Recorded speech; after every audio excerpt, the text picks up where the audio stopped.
Remember when Alundra Blaze trashed the women's championship? Do you remember when Lita had sex with Edge in the middle of the ring on live television? Remember when Trish barked like a dog?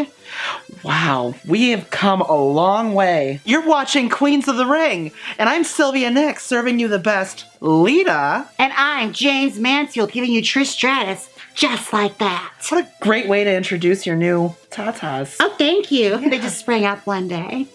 Second puberty for her. In this week's episode, we are giving you our hot takes on WWE's Evolution. That is the first ever women's pay-per-view. Now, a big problem with this pay-per-view, I feel like, was last-minute booking, and a lot of the matches fell victim to that. Some matches were bumpier than others. Yes. Some are not beyond critique. I will say there's a lot to critique in some of them. We have critiques, don't worry. But no, I feel like given what they had to work with, they spun gold literally out of useless hay. And Alicia Fox. Let's talk about this opening. So they started the show with Lizzie Hale, and the performance felt very cock rock. Without the cock. Frock rock, you could say. Yeah, frock rock. Oh. Yeah, that's a tough one. It was interesting. It was thankfully very, very short. It was. We saw you, DS. Yes, we did, in your pink hat, DS, serving us that gay equivalent of the ECW hat guy. How awesome was it to finally be able to see Trish Stratus and Lita again? Oh. These two women really defined what it was like to be a women's wrestler in the era that they came out of, and the most legendary feud of all time. So seeing them on the same side of the ring together, oh, it brought joy to my little gay heart. And then the match started. Alexa Bliss. I was so excited about this because Alexa Bliss is probably my favorite woman on the roster right now. There's so many legendary feuds that both these women were involved in that could have evened out the odds in this tag team match. Right, especially having Mickie James, who is in probably the second most legendary feud of Trish Stratus's career. Exactly. Like, did Alicia Fox or Lita ever... Like, she ever feud with either one of those two? No, I think Trish and Lita might have been either ending their tenure with the company or already on their way out by the time Alicia Fox was coming back in. This is one of those matches that suffered from last-minute decisions being made because they had to be made, because one of the girls had to be taken out. And it definitely showed, like, what they put together was starting to fall apart before our eyes in certain segments. Yeah. I have to bring it back to our legends here. The best wardrobe decision I have ever seen on a woman has to be Lita's spank whale tail. Oh, God. Well, she reinvented the thong. She did reinvent the thong. We got our women's battle royal. Mixture of old and new. I do have to say that in spades, this match both surprised me, terrified me, and delighted me. Full-on variety, you could say. It was. I was pleased all girls got entrances, too. I know. Speaking of, like, did you know that Jaymes Mansfield is actually a Lana cosplayer? Oh my God, she looks so good. But it was awesome to be able to see some of our, like, favorite women's wrestlers. We had my all-time favorite and just somebody who suffered from poor booking decisions throughout her entire career. Yep. We had Alundra Blaze, whose entire career was probably defined by that shoddy elimination. You aren't lying. What was that? It seemed a lot like her career, where they were going for something that was really, really interesting, and then they botched it. Now, this match was all over the place, that I decided to create a special little game to get Sylvia even more invested. I present to you the Sylvia Nyxx drinking game. Oh... Drink every time you see a botch. And, James, what kind of alcohol am I going to be drinking tonight? Well, we're going to do PBR, because if we gave you vodka, you might die. I counted 10. Am I taking healthy drinks of this? Let's start. Bottoms up, bitches. Okay, Stone Cold. No, if it was Stone Cold, it would be everywhere. I savor my beer. 3. Think of Ember Moon's side slam. What was that? Ugh. How did Stone Cold do this? He would also, like, not even drink it. It would be fully down his chin and chest. I don't think he was slamming back PBRs. Oh, it was Budweiser. It was worse, girl. Oh, I don't drink anymore, so I don't know. I never drank beer. Oh. It tastes like horse piss. Ooh. Goodness. Those beers caught up to me quick. The finish of this match was good. I have to say, I'm a little disappointed that our girl Ember Moon didn't win. I thought that their booking of her in this match was fantastic. It was great. I was not upset about the finish, like, especially with Nia going over and winning Nia. I'm happy for her. And Ember will have her time. She will. And I think Nia had her time cut short. We had the finish to the Mae Young Classic. Yes, we did. It was Toni Storm versus Io Shirai. This year's women's classic, the Mae West Classic. Mae West Classic. I mean, I was there for the Mae West Classic. I don't know if that's the kind of stamina they're going for. Both of them went over so strong. They really did. It was back and forth. Like, I was hurting watching this. It was so bump heavy. It was almost that like freaking suplex onto the side of the ring. Oh, God. Thank you, Renee Young, for letting me know that's the hardest part of the ring. I had no idea. And thank you for finally explaining why it's the hardest part of the ring, Yes. Renee Young. I Nobody never ever understood does. that. Yeah. And from this point forward, after that match, it was honestly like the pay-per-view was elevated to that next level. Right. And I had faith that it was going to be a good card. Which brings us into the 6-woman tag team match. Oh boy, I feel like this is the one I paid the least attention to. I do remember this match was, I feel very spot heavy, but for the most part, I feel like it was a filler match. The Riot Squad are good, and I feel like the Riot Squad should have been over to be taken seriously as a heel stable. The problem with the Riot Squad for me is I don't understand their characters. I don't know what their motivations are. It's so underdeveloped. I feel like Liv Morgan is just Alexa Bliss Jr. Alexa Bliss light. Yeah, she She's needs a living the gimmick gimmick. change. She needs a gimmick change. I'm sorry, we're going into Survivor Series, and Survivor Series is always one of the most boring cards.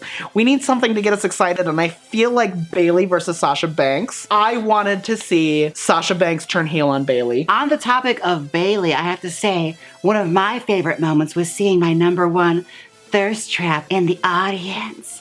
I'm talking to you, Finn. He even had a sign with my name on it in the JaymesMansfield section. Splice it in. Sometimes her head is so big we can't even fit it in this camera. Shayna Baszler versus Kairi Sane. Sorry. I felt that. We have to address this for a second. Let's get into it. Kairi, I don't understand the gimmick. Oh, yes, the gimmick. Like, So here's the thing. They always bring up that fact that she is a yachting specialist. what the hell is yachting? What is it? Is it like racing?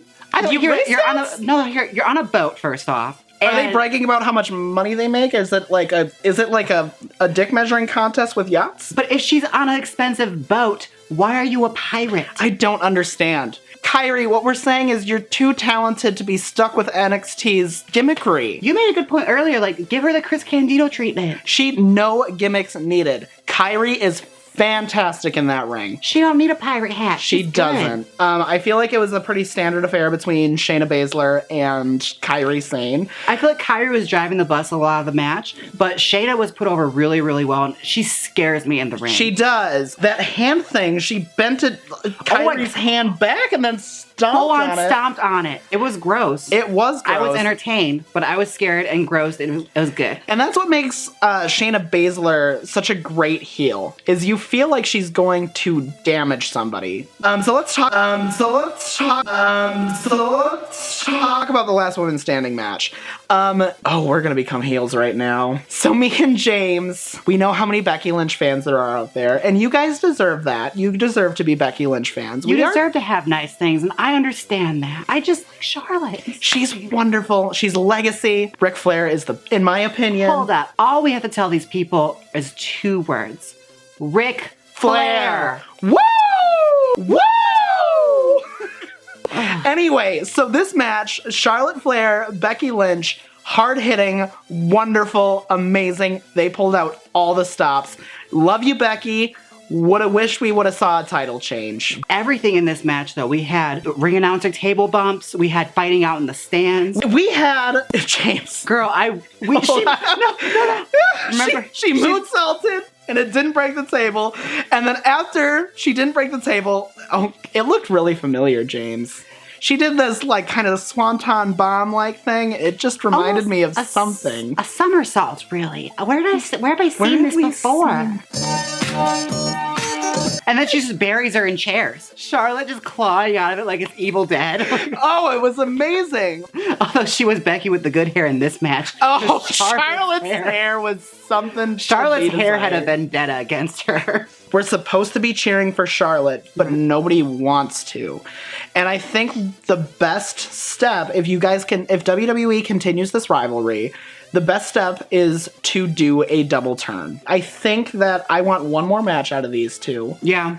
And I think we both want to see that dynamic flipped. I will say, like, I was won over a bit by Becky. I kind of got on the Becky train because I haven't understood it for the longest period of time. I'm not going to say that I wasn't on the Becky train because I understand her appeal, but Charlotte just does it for me a little more. And the second part of our double main event, can we say mainstream appeal? Oh, yeah. Yeah. This is trending right now. This is trending right now.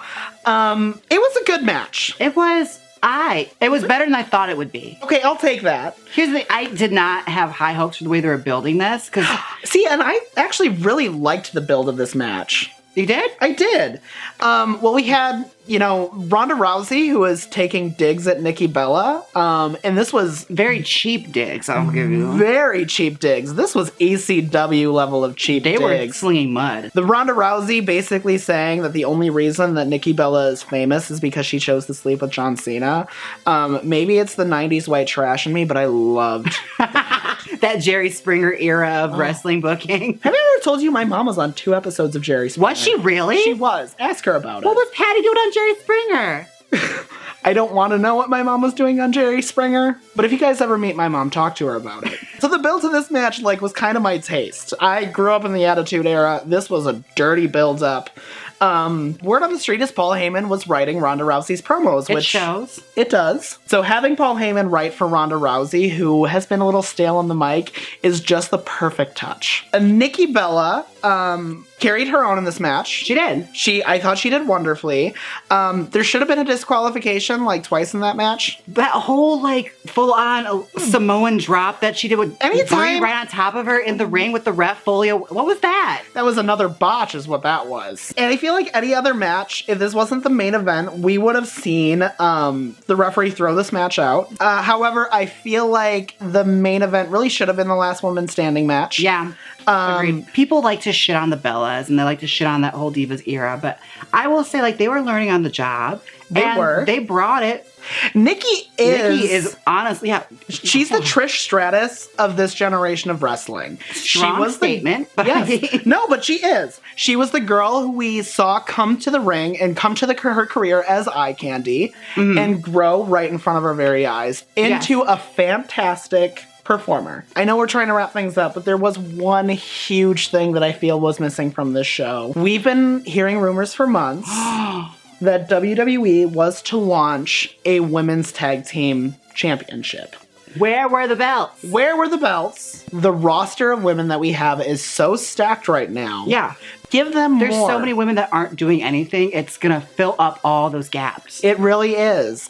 And it's going to give women more airtime on WWE TV, which I feel like everybody is asking for at this point. I feel like it really shows that if you give women more time, you get a more polished product. You really do. That's the one thing that I feel like there's so many botches in this show because you don't give women enough time. No, you guys have been focusing so much on Crown Jewel. And I feel like there was so much more that some things just really went wrong and fell through last minute that hurt it. I'm so happy with what we got. And I'm so happy it actually went over because people were really on this pay-per-view. They really were. The IWC, the Internet Wrestling Community, haven't been too kind to WWE recently, and I 100% understand why that is. My hair is falling off. Oh, bitch! How long has that been happening? I don't know. Help me fix it. Fix it.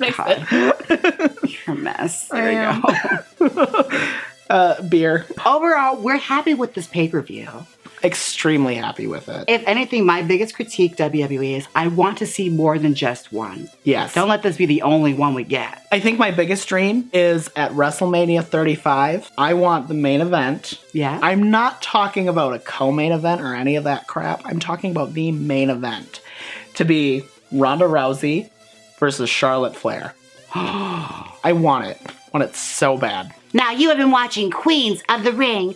I'm Jaymes Mansfield. And I'm Sylvia Nyxx. And until next time, we're tagging out.